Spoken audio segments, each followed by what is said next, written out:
Su Lee always dreamed of his own business. He ditched a commodities trading company to open this bar. It's still hard work, but with much more freedom. At his old job, it was normal to only take 5 days off per year. If the new guy asked for the holiday more than 5 days, it's the other people think he's crazy or he doesn't care about their bosses. Lee and his colleagues also pulled many late nights, and not always because they were busy. Even if there is nothing to do, they have to wait until their team leader or the vice presidents leave the office.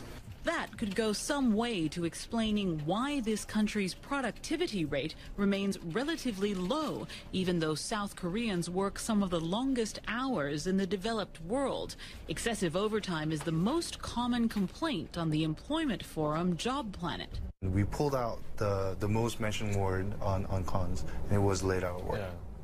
Workers are airing their grievances online, say the startup CEOs, because they would never complain directly to their bosses. Some Korean companies tend to have this military environment, military type of culture where you have to always say yes to the boss. And that goes for whatever the boss is requesting. The workday may not necessarily end after the long hours in the office. Bosses may ask their employees to join them for dinner and drinks. Saying no isn't really an option.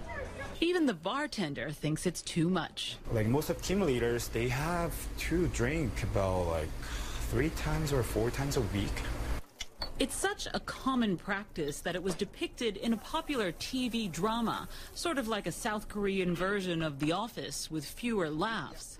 Some say the culture is slowly changing, and lawmakers have been discussing what the government can do to curb the long hours.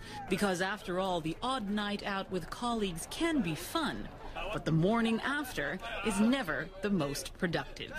Kathy Novak, CNN, Seoul.